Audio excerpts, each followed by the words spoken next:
Les états d'âme de Madame de Ferry, épisode 3. Écrit et conté par Fairy Tail.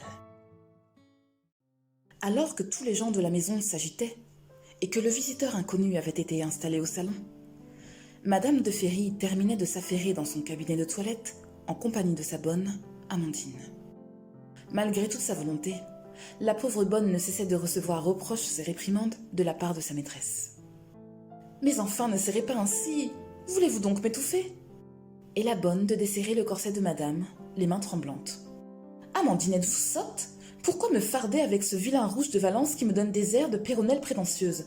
Allez donc chercher le fard que monsieur a acheté à Paris l'an dernier !» Et la bonne de courir chercher le fard désiré, avant de l'appliquer délicatement sur les pommettes de madame. La bonne allait ça et là, passant une robe à madame, la retirant, arrangeant les jupons, ajustant le corset, bouclant les cheveux et redressant les peignes. Il fallut 1 heure pour que Madame de Ferry fût enfin satisfaite de sa toilette, qu'elle avait au final choisie simple, mais raffinée. La robe de taffetas bleu clair uni avait des manches plates couvrant les bras et des extrémités bordées de dentelle blanche. Au dernier moment, on avait remplacé la crinoline par des jupons. Les cheveux étaient tressés en 2 parties égales et retenus au-dessus des oreilles par 2 somptueux petits peignes de jade. Il n'en fallait pas plus à Madame de Ferry pour que sa beauté n'éclate avec une élégance remarquable. Du haut de sa trentaine d'années et malgré les enfants qu'elle avait mis au monde, Christiane de Ferry restait étonnamment fraîche et attrayante.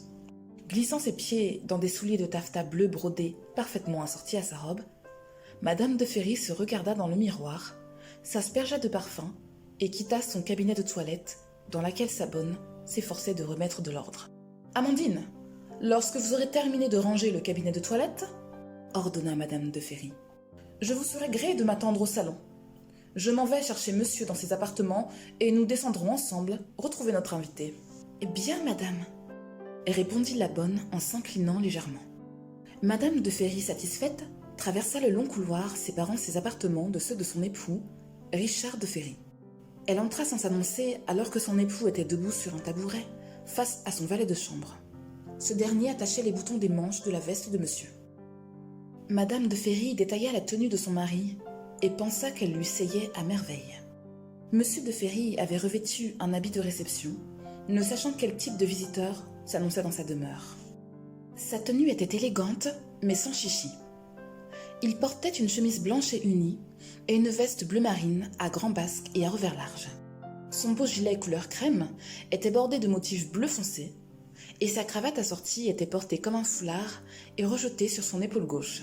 Il avait choisi un petit chapeau haut de forme bleu marine de la même couleur que son pantalon et que sa veste. Enfin, il portait une montre à gousset et avait fait coiffer et soigner ses moustaches et ses favoris par Gustave, le valet de chambre. Regardant son mari, la maîtresse de maison s'exclama avec joie. « Bonjour mon cher ami, comment vous portez-vous ce matin? Oh mon Dieu, vous avez bonne mine, que vous êtes radieux. Oh, mais vous voilà en plein ouvrage, mon bon père Gustave. Oh madame, soyez tranquille, je frise les moustaches, j'attache les boutons et je noue les cravates avec autant d'habileté que je ne manie le marteau, l'enclume et le tisonnier. » répondit en riant Gustave. « Ah, je n'en doute pas le moins du monde, mon bon père. Dieu merci, monsieur n'a jamais eu à se plaindre de vos services, n'est-ce pas, mon cher ami ?» renchérit Madame de Ferry en souriant et en interrogeant son mari du regard. Elle s'approcha de son mari qui descendit du tabouret et admira sa femme en tournant autour d'elle et en lui baisant la main. « Mais regardez-vous, mon ami, Dieu m'a fait grâce d'avoir une épouse aussi charmante et belle que vive d'esprit. »« Oh, mon cher Richard, ne parlez pas ainsi devant les gens de la maison, vous allez me faire rougir. » répondit Madame de Ferry en s'empourprant de plaisir. « Mais bien au contraire, ma belle amie, » glissa Monsieur de Ferry d'un ton doucereux. « Je vanterai votre grâce et vos aimables qualités devant tout Paris. » Gustave, le valet de chambre, s'éclipsa en souriant, heureux de voir que ses maîtres étaient encore si amoureux après presque 2 décennies passées l'un auprès de l'autre.